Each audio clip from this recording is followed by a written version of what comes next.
design thinking, and just a little bit about myself. I came to this country a long time back.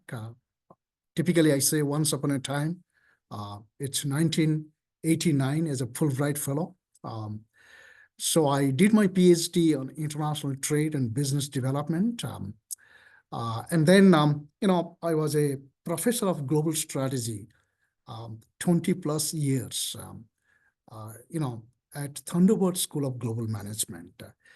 This school is part of ASU now, Arizona State University, but with an outstanding reputation as #1 business school. So I spent most of my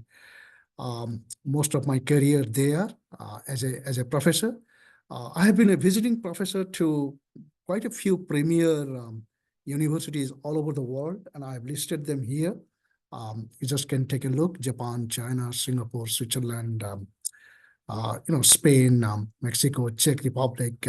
All very, very premier institutes. And then I have written several books and articles, including Harvard Business Review. Those of you who are reading those those journals or the books. And I have quite a bit of consulting experience with the top companies. You see them on the list, starting from Amex, the Hewlett-Packard, ExxonMobil, SABIC. SABIC is a Saudi Arabia-based company like our General Motors here. LG, Honeywell, Boeing. SK stands for Sun Kyung. That's again a South Korean multinational corporations. Finova is a financial company from Sweden. Intel, Microsoft, Raytheon is U.S. defense industry, government. And Tucson, of course, we have a very big operation there. And I was in Tucson, at least 5 years back to talk to the employees over there. Acer is a Taiwanese company. Novartis is a Canada-based pharmaceutical company. Walmart, Inc., and Motorola. So, these are my client companies I have done consulting with. I've also served as an advisor to different projects in World Bank, International Monetary Fund, Asian Development Bank in Manila, Philippines, and then Kaiser Education Foundation right here in Phoenix. Quite a few times I have been interviewed in different kinds of medias, as you can see here, starting from NPR and Wall Street Journal and all those kinds of things. So basically what happens is this: I'm quite excited to share my experience, more than 20 plus years dealing with executive education department and business development strategy. So today's session that we will be talking about is design thinking. And as I asked you earlier, if you use design thinking in your work, but this is an exciting learning experience. In fact, if you attend any kind of seminars or conferences today in different parts, particularly in the business space, everybody is talking about the design thinking, right? So that will be part of our understanding today. And we will try to explore how design thinking can drive innovation. What is design thinking? Why it is so important for businesses. That's something that we will try to understand. And more importantly for you, we will learn the design thinking process. This will be brief, but very straightforward. I will, I'll explain that design thinking process to all of you. And then we will practice this design thinking process toward the end of our discussions. So that's something we are planning to do, or I'm planning to do with you. And I hope you all will have a productive learning experience so far as design thinking is concerned. So that's our learning objectives. And I told you, I asked you these questions: have you used design thinking before? No worries. If you have never used it, we will learn it, and I hope, and I will hope that you will practice this design thinking in your business or in your work. Here is what I want to start with. Can you think of a product or service that improved because of user feedback?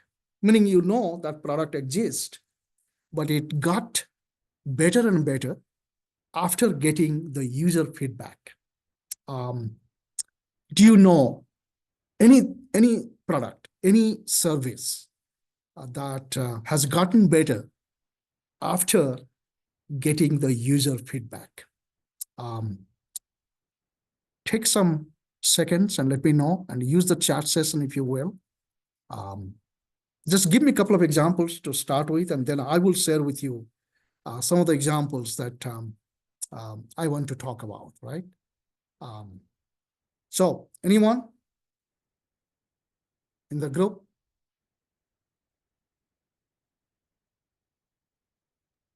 People are responding in the chat. Someone said iPhone, Free Breeze, Domino's Pizza.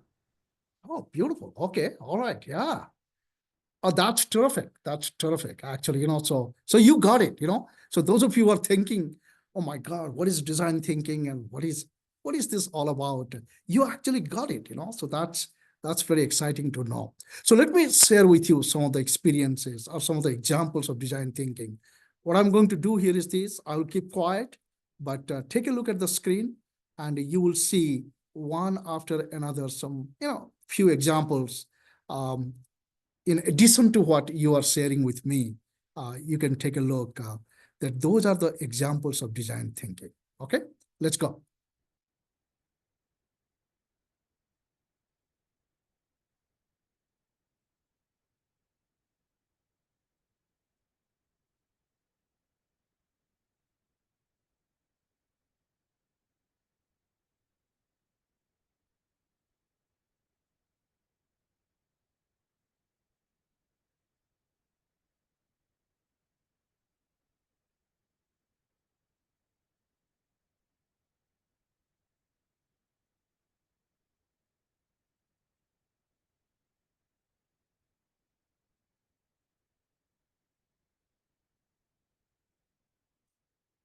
All right, so a few examples that I wanted to share with you all, including a couple of, my examples.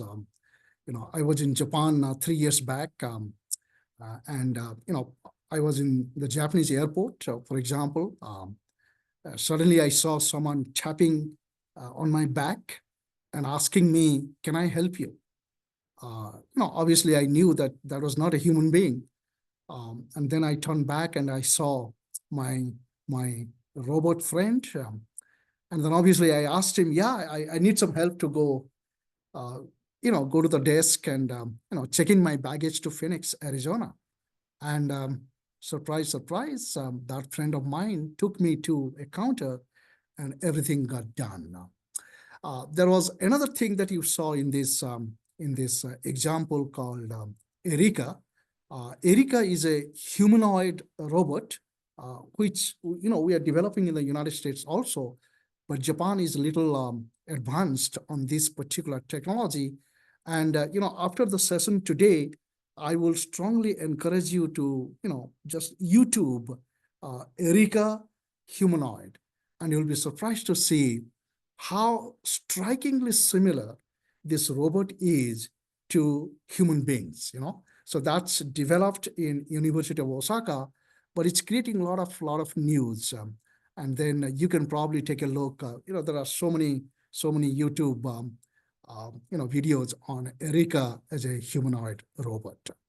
So the bottom line here is this: I want all of you to think about the design thinking has been constantly going on. It's not a new thing. Someone might tell you that this is a new thing, but I can, take you back to 1969 when, Herbert Simon, who wrote about the science of the artificial, that is the time, 1969, when he first talked about the design thinking process. So it's actually not new. It's been there for quite some time, but post 2000 and particularly after the COVID, you think, design thinking has been capturing the imagination. Design thinking has been in extensive use in different industries, different universities, and different workplaces. So if you are interested in, obviously understanding what design thinking is all about, Herbert Simon, his definition of design thinking is it's a way of thinking. It's a mindset. It's a mindset. It's a matter of creative action. And oftentimes I say, although it's called design thinking, it should be design action. It's more action oriented rather than thinking part of it, but creative innovation. Tim Brown, who actually started or who has made this design thinking an extremely popular kind of topic for all businesses today. His take on design thinking is it's a human-centered approach to innovation that draws from the designer's toolkit to integrate the needs of people, the possibilities of technology, and the requirements for business success. So Tim Brown is now the chief architect of design thinking that you will learn in this session. Stanford Design School, Stanford D School, as it is written, it's very active actually. So they are producing all kinds of design thinking products, and you can actually go to their website www.stanfordschool.com that you can actually see these design thinking products. So according to Stanford, it's design thinking is a design methodology that provides a solution-based approach to solving complex problems that are ill-defined or unknown. We face all kinds of problems, all kinds of situations. Sometimes we don't know what should be the solution. So here, if you take a look at this definition, the fundamental aspect of this is it's a human-centered solution to the problems. The human beings, that is the key. It's a human-centered solution to various problems. Harvard Business Review brought up this particular definition. Design thinking is an essential tool for simplifying and humanizing. It can't be extra. It needs to be the core competence for business or for anyone who is trying to innovate certain products, to serve human needs. So design thinking is now a core concept in business, and most of the businesses today, they're using it, and select few. I'm sharing with you IBM, General Electric, 3M, Accenture, PepsiCo, Intel, McKinsey, Toyota, Apple, and Apple, of course, you already told me about this iPhone. But most of the businesses today, they talk about design thinking. And if you'll be surprised to see in all kinds of top universities in the United States and other parts of the world, design thinking courses are becoming more and more popular because industry needs it, because businesses need it, because you need it. Design thinking you need in order to innovate your product or develop a product to solve human problems, right? So what is design thinking? The 5 stages of design thinking. That's what I want all of you to keep in mind. 5 stages of design thinking. Empathize, define, ideate, prototype, and test. So these are the 5 stages of the design thinking process that we all will talk about, all right? So just to give you a sense of what this particular design thinking is all about, let me quickly go through that process. Let me see if I can get this video.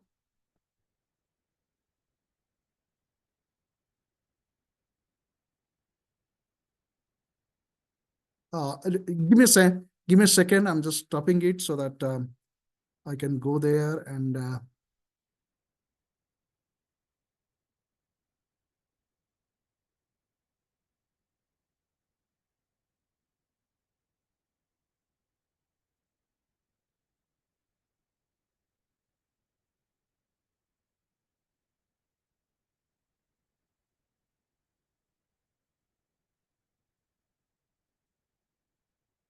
with meaningful ideas that solve real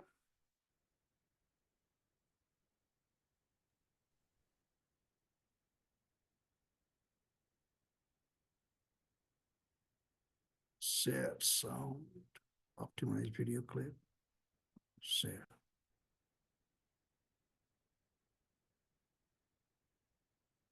Take a look what the design thinking is. problems for a particular group of people. The process is taught in top design and business schools around the world. It has brought many businesses lots of happy customers and helped entrepreneurs from all around the world to solve problems with innovative new solutions. Step 1. Empathize. The purpose of Step 1 is to conduct interviews that give you an idea about what people really care about. We need to empathize with their situation. For example, if you want to help old people, you might find that they want to keep the ability to walk around. In your conversations, they might share with you different ways they can do that. Later into the interview, you'll want to dig a little deeper. Look for personal stories or situations where things became difficult. Ideally, you redo the process with many people with the same problem. Step 2. Define the problem. Looking at the interviews, you can now understand the actual needs that people are trying to fulfill with certain activities. One way to do that is to underline the verbs or activities that the people mentioned when talking about their problems, like going for a walk, meeting old friends for tea, or simply going grocery shopping around the corner store. You might realize it's not so much about going out, but more about staying in touch. After your analysis, formulate a problem statement. Some elderly are afraid to be lonely. They want to stay connected. Step 3. Ideate. Now focus only on the problem statement and come up with ideas that solve the problem. The point is not to get a perfect idea, but rather to come up with many ideas, like unique virtual reality experiences, senior-friendly hoverboards, or a modified pushcart. Whatever it is, sketch up your best ideas and show them to the people you are trying to help, so you can get their feedback. Step 4. Prototype. Now take a moment to reflect on what you have learned from your conversations about the different ideas. Ask yourself, how does your idea fit in the context of people's actual lives? Your solution could be a combination of a new idea and what is already being used. Then connect the dots, sketch up your final solution, and go build a real prototype that's just good enough to be tested. Step 5. Test. Now test your prototype with actual users. Don't defend your idea in case people don't like it. The point is to learn what works and what didn't, so any feedback is great. Then go back to ideation or prototyping and apply your learning. Repeat the process until you have a prototype that works and solves the real problem. Now you are ready to change the world or open shop.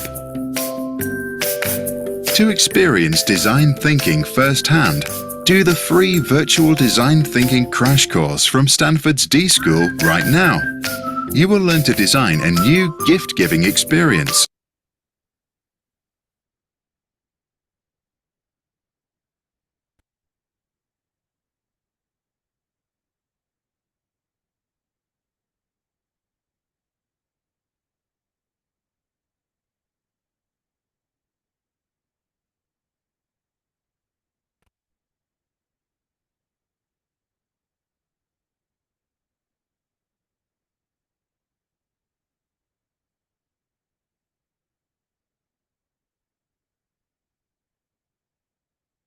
All right, so you saw this design thinking. Let me explain what are those five stages of design thinking is all about. So as you can see here, the video is talking about, obviously it was giving an example from Stanford Design School, right? And by the way, I strongly encourage all of you after today's session, go to that YouTube and see those products. You'll be really surprised, how things are built. The products are developed based on feedback, users' input. All right, the first thing is the design thinking process is empathize. Now, empathize, before you do that, and empathize simply means you are trying to develop a product not based on your aspiration, your dreams, your desires, but based on what actually your customers need. So you are designing a product to serve the needs of your users, your customers. And it's always important for you to understand the customer's problems, customers' pain points. So that's the first important thing, right? So are you developing a product based on the user's needs, user's perspective? So whatever you have come up with, your solution, is it financially viable? And then as a company or as a business, do you have the capability to develop this product? These are the three lenses you always should keep in mind in order to be successful in this design thinking process. The first is you are developing a product based on your customers' needs, customer problems. Second, is it financially viable? Third, do you have, as a business, as a company, you have the capability, meaning you have technology, for example, you have management expertise, for example, to continue this particular process. So after you answer these three questions, the first stage of design thinking is empathy. And empathy is a widely used term in design thinking process. Basically, what it means is don't just try to develop a product. Last night you dreamt of a product and you thought, oh, that's a great product, and I'm going to develop that product. Design thinking says that is not a smart move. What is a smart move? Smart move is if you are interested in bringing a solution or bringing a product to the marketplace, try to understand what the customers need, what the users need. Develop a deeper sense, of what customers need or what your users need. And basically try to set aside your own assumptions, your own thinking, your own dreams. You are now designing a product, building a product only for the customers, whatever the customers need, right? So you got to understand your users' needs. How do you do it? Design thinking suggests you go out, talk to those people, the people for whom you are designing the product. Talk to those people. Try to understand what exactly they want, what exactly they need. And if you develop a deeper understanding of your customers' needs, you will be successful in designing a beautiful product or a beautiful solution. That's the first stage. The second stage is to define, and obviously, you did your interview, you did your research, you did all kinds of things. And now you are kind of convinced that your customers or customer segment in the marketplace, they need this particular product.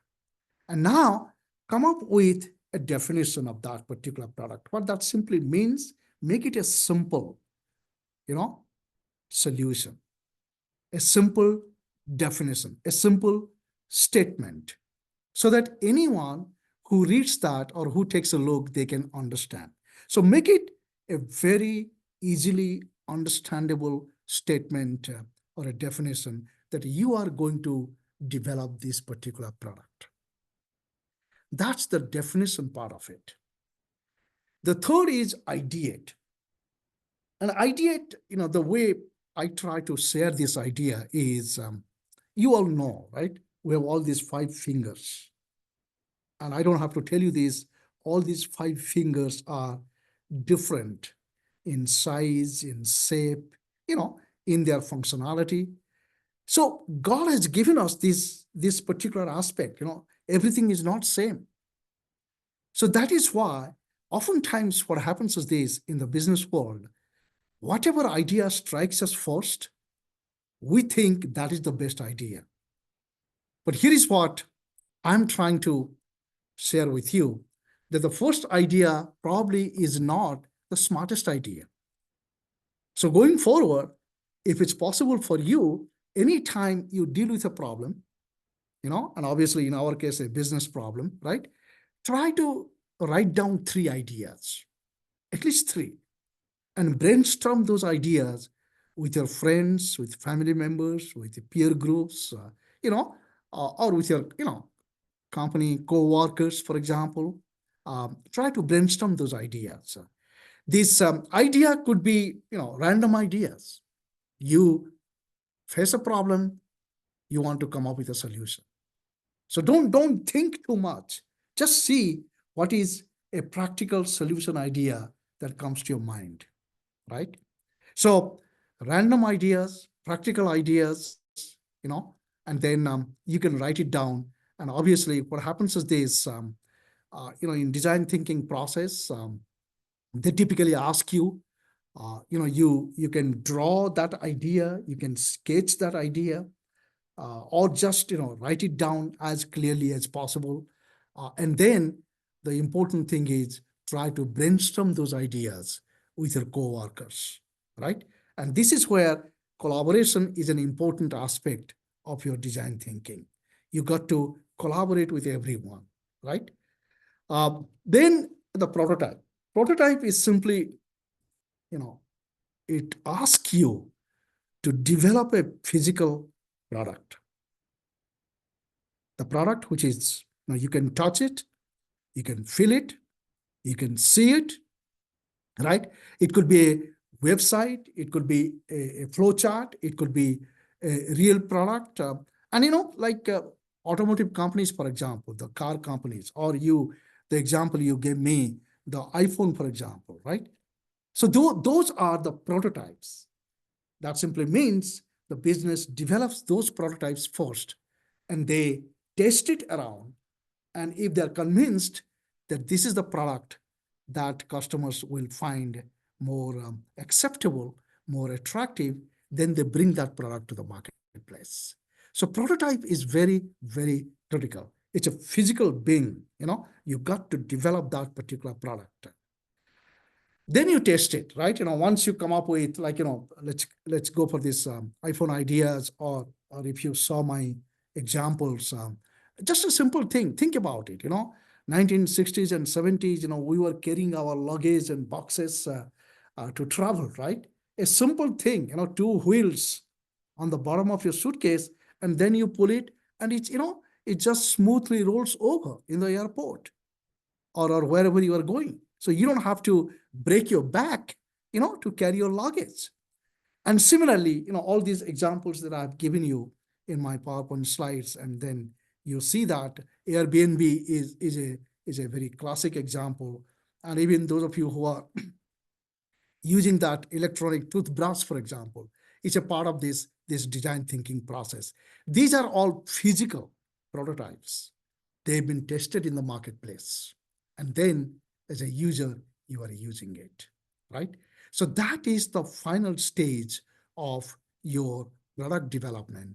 And obviously, the last stage of the design thinking process is, once you have tested it and you think this is useful, then you start sharing that particular product with the different groups, you know. And this is where you will get all kinds of feedback and inputs from your customers. While, you know, this particular product is good, this product is not good, all those kinds of positive or negative feedback that you get, you know, don't take it personally, but try to integrate those feedback or inputs into refining your product or building a more refined product for your customers. In nutshell, in brief, this is the design thinking process, the 5 stages of design thinking process. And what we want to do, or I want to do here, is I want to do it. Let's do it. You know, now that we understood what design thinking process is, we will try to find out a solution for a particular problem. And since, you know, we don't have a lot of time, a lot of hours, right? I'm going to give you a problem here. And I want all of you to watch this. It's about 3-minute problem video. But basically, in your work, you go out and talk to people and find out the problem, right?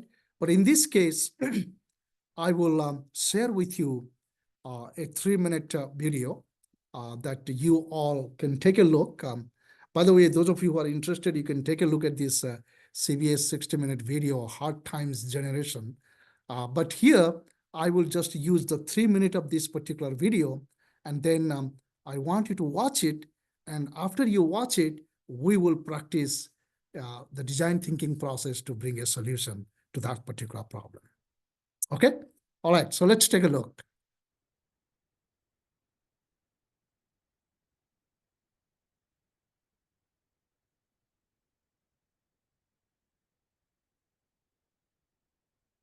I took 2 things that I love, dancing and dogs, and I made them into a successful business.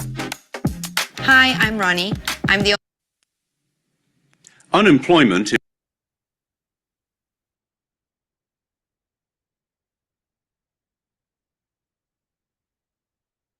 I will start from have here. only temporary shelter. Oh, In Seminole County schools, Am I the only one who can't see the video? just a second. Let me see that. Yeah, I think Kishore, stop sharing for a moment because I think your computer decided it didn't like us. Oh, really? Oh, Yeah, okay. so stop sharing for a moment. Yep, Okay. and then reshare now on the YouTube page. Yeah, your computer was like, no, I'm not sure I like these Oh people. my God. Okay. Sandra, just let me know if it's, yes, it's working on. Let's see. Yeah, for some reason though, there's like and students I don't know if you have recently lost their homes. How many Wait, Sandra, wait. does it work? Yeah, it does, but for some reason I don't know whether it's because you have a lot of tabs open. There's like a bar on top of your video. Hmm. Maybe close some tabs. Sometimes, you know, computers don't like when we're trying to use them for the 600 things we bought them for. Right. Let me see what is okay, so the previous one was there, right? So Yeah, because right now it's just a blank screen on that one. So just close that out if you're done with the presentation, or just try and close it. yeah, so Yeah. And hopefully then let's see if this works.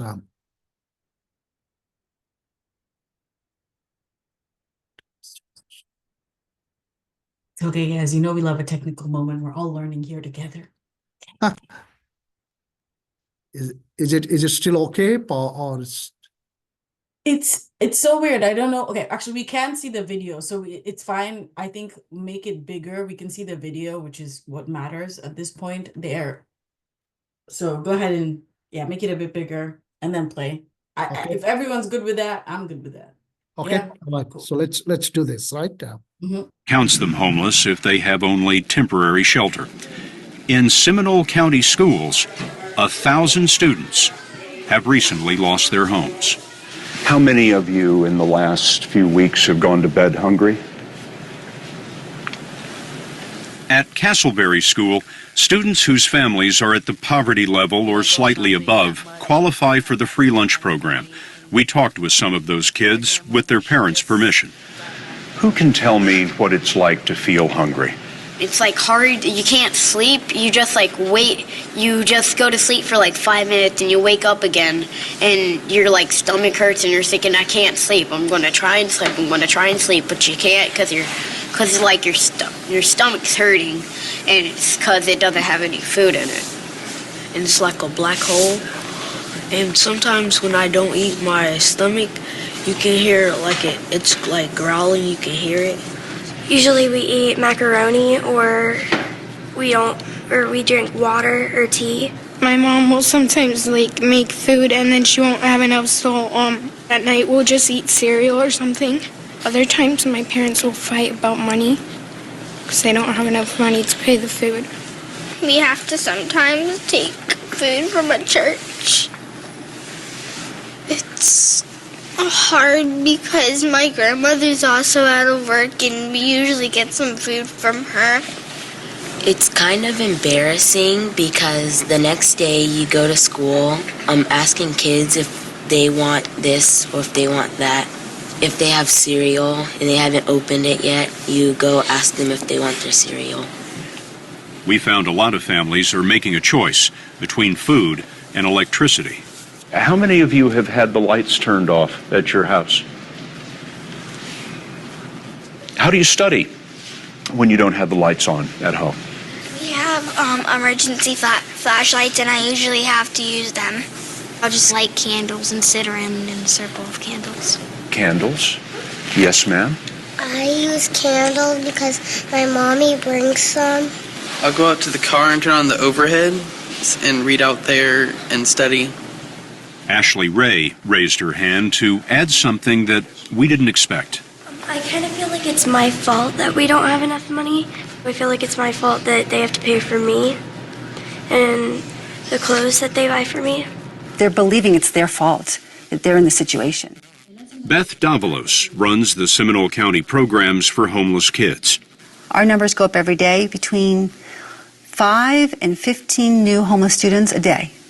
Every day? Every day. And she told us something else is new. When I first started this program 8 years ago, homelessness lasted maybe 2-3 months. But now with it lasting 3, 6 months, a year, or 2 years, this is when children are developing who they are and their foundation is broken. How are these kids doing in school? They're struggling. It's much harder. They're more at risk of not doing well. They're focusing on how can I help mom and dad. We have so many students that want to quit school and go to work.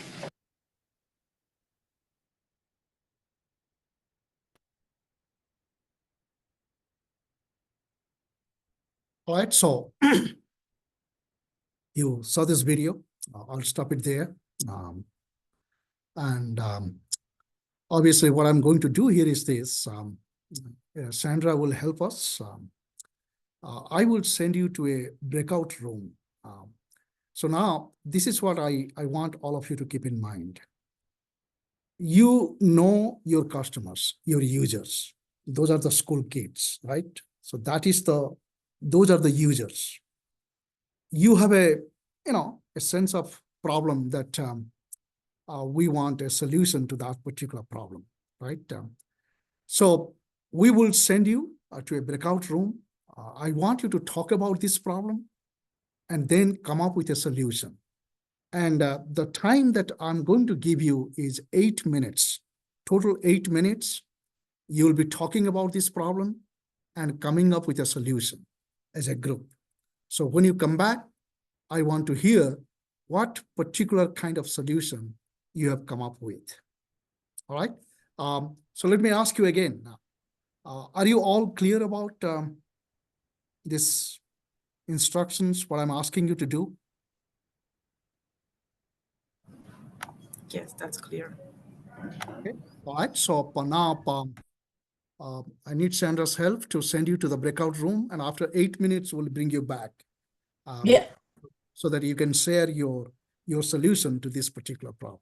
Okay. Yeah, so everyone's gonna be in breakout rooms. I'm sending about 6 breakout rooms, so you should be about, because we got about 28 of you, so 4 to 5 people in a breakout room. I'm automatically assigning you, so you will be sent to that breakout room, and then you start your discussion. So yeah, everyone, I'm gonna open the rooms now, and I'm gonna let y'all go. And just 8 minutes, Sandra. And after Yep. 8 minutes, yeah. I'm gonna time everyone. So make sure you join the room. If you're on a phone or anything, you should see at the bottom of a page, a join room. Put my timer on for 8 minutes. Once everyone's able to join the room. Okay, Tiffany, thanks for joining us. We appreciate you coming in. No problem. I under the weather. I'm Ooh. under the weather, so me jumping in groups is not gonna be good. Now you go rest up. Go rest Thank up. you. Okay, I see a few people who've not joined rooms yet. Joseph, are you able to see where the room is? Omar, Jessica, Lorena. Are you on your phones and unable to join the room? Okay, there we go. Yep. People are seeing it slowly by slowly. Lorena, are you there? Okay, I'm gonna start the timer though for those who've already entered the rooms. Beautiful. Omar, are you there? Are you able to see? You're unable because you're taking care of your son? Okay, cool, no problem, Jessica. I'm gonna just put you in another breakout room. Actually, you can just chill there, if that makes sense.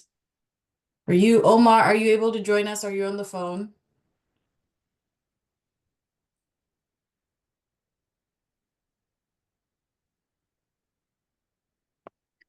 Okay, well, I started the timer, so I'll remind everyone when we've hit the time that's needed. All right, great. Fantastic. I think Oma was able to join the room. That's fantastic. Okay. Well, Jessica, you can just chill in the room with me and Kishore, who are just, here. I think it's going to be an interesting exercise. I wonder what people are going to come up with sure. design-wise. Yep.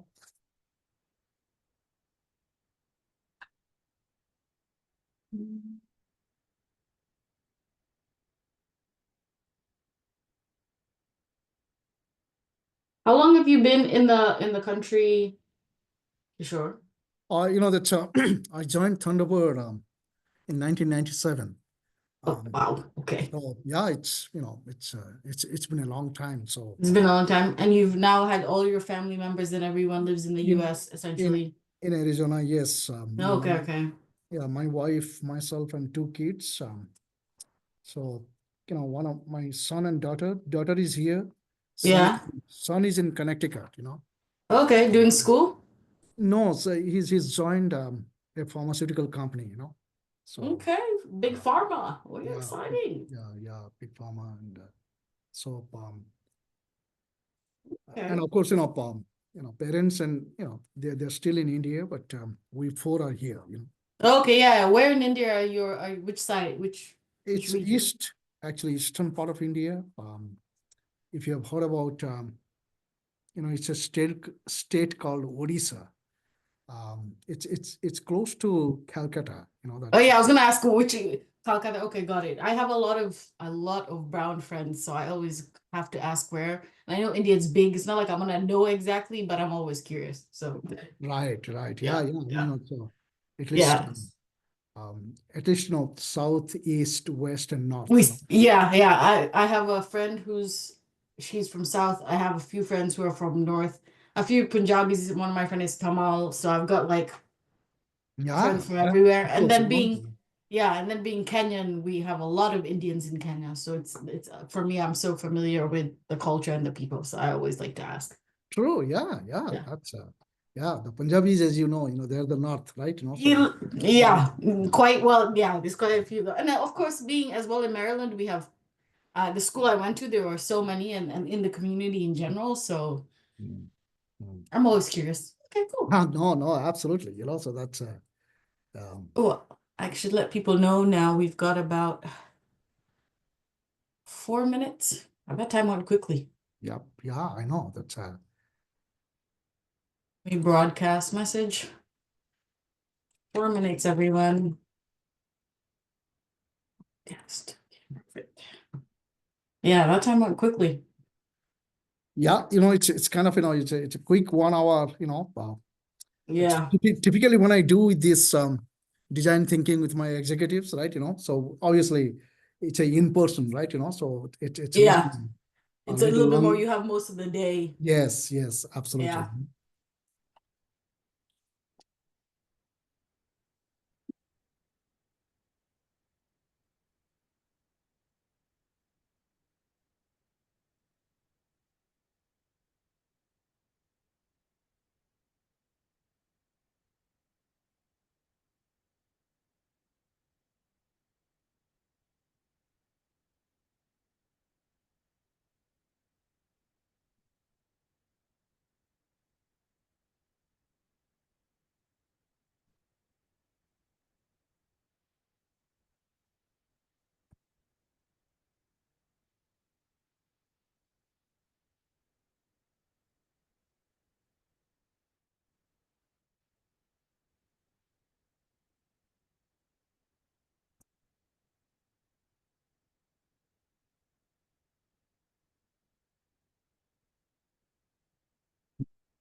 Okay, 2 minutes, I'll remind them once again, but we're not there yet, so. Sure.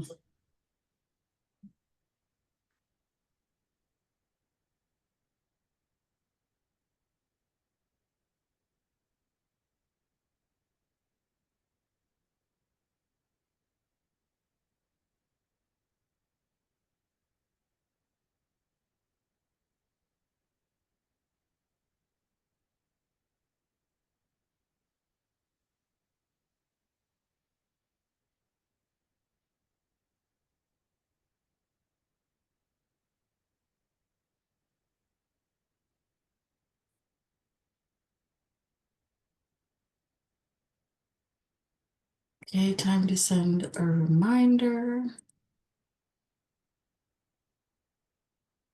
Notes.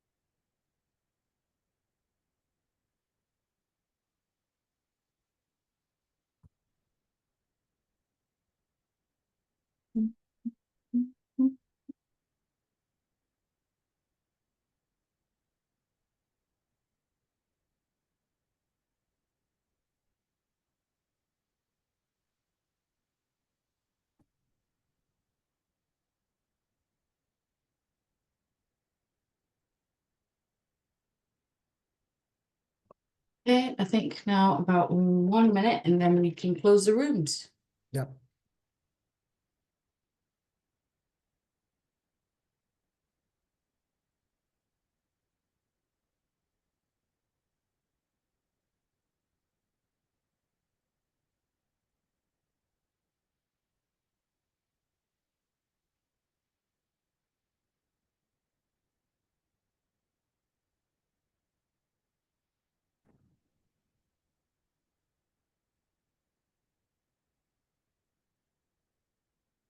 Okay.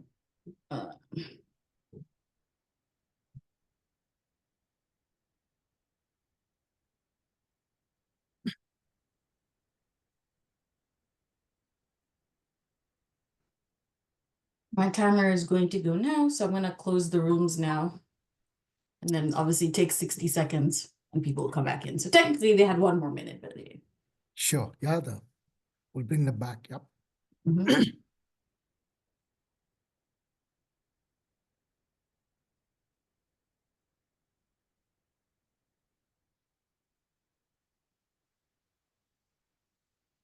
should be all coming back shortly.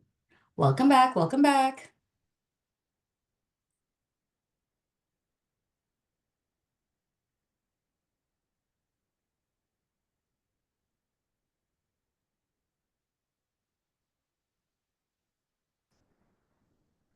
Welcome back.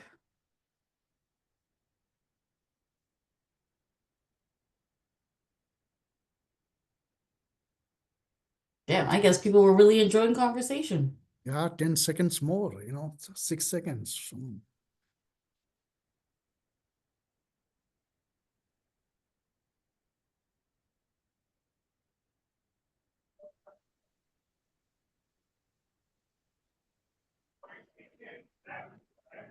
All right, everyone should be back in.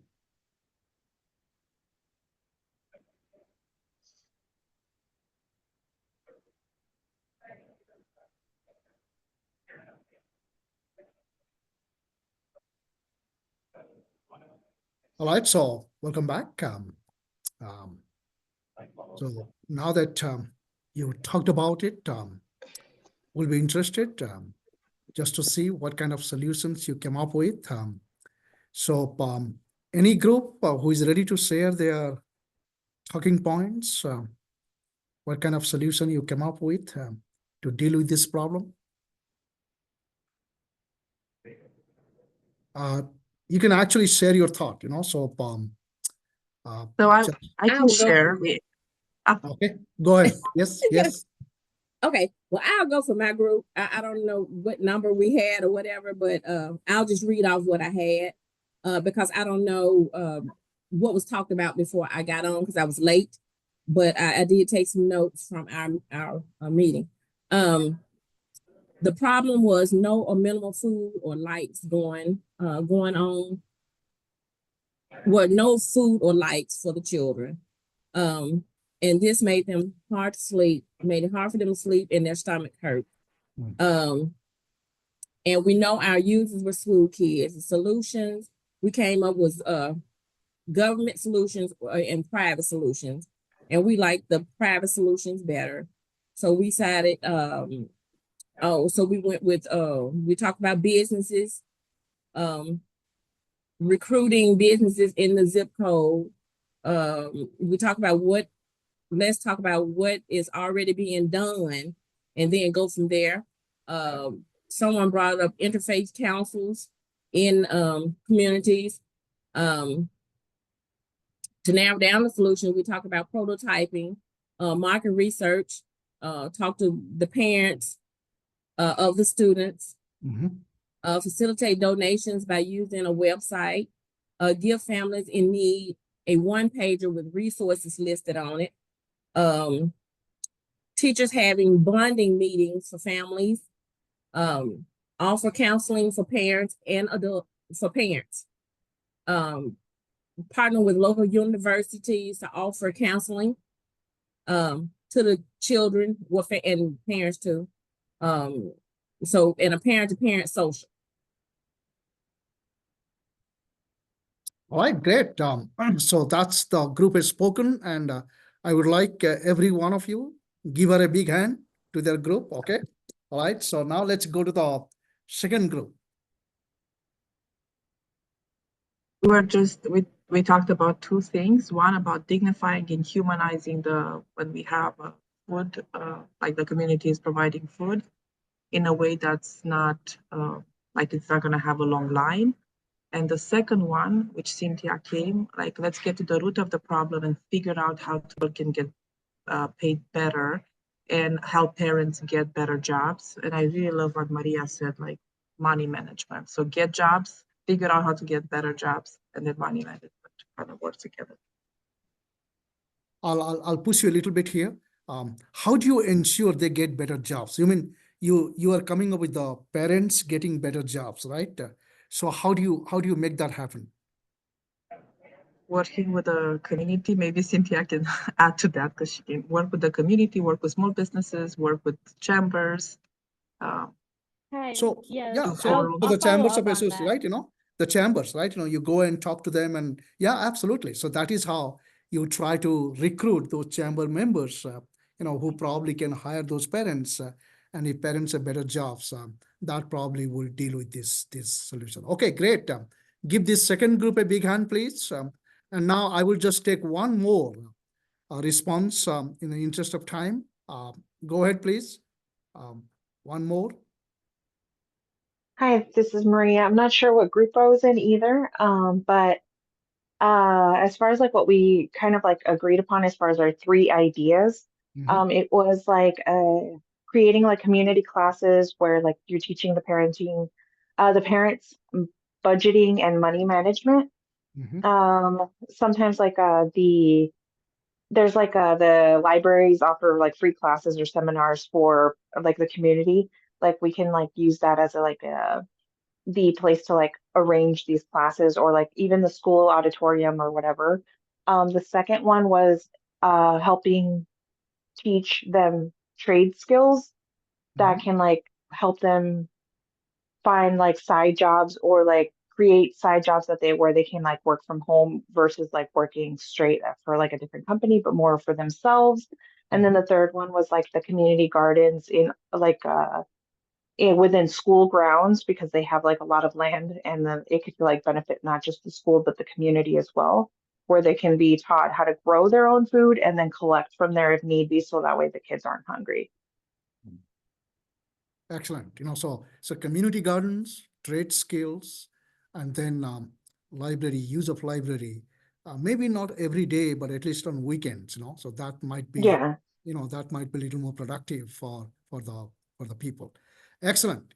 So that's where you are coming up with the solution to this a very serious problem. This is the real problem, and just to share with you a little bit of context, it's 64 million kids in the United States. 64 million kids in the United States go hungry every night. And ours is a very developed economy, strongest economy in the entire world. But if it happens here like this, you can imagine what is happening anywhere else. So this is a real serious problem, and for which you are designing a solution and you are coming up with those ideas, right? And obviously, because our time is a little limited, so I will try to conclude our presentation today. But I want all of you to keep this in mind. Design thinking is a very powerful tool. And obviously, this will, let me see, this will allow you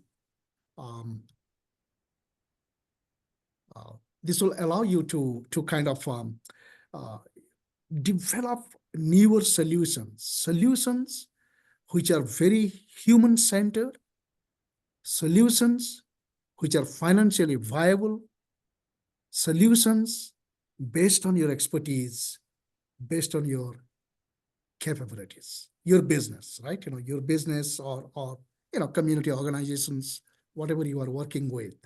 So based on your capacity, your capabilities.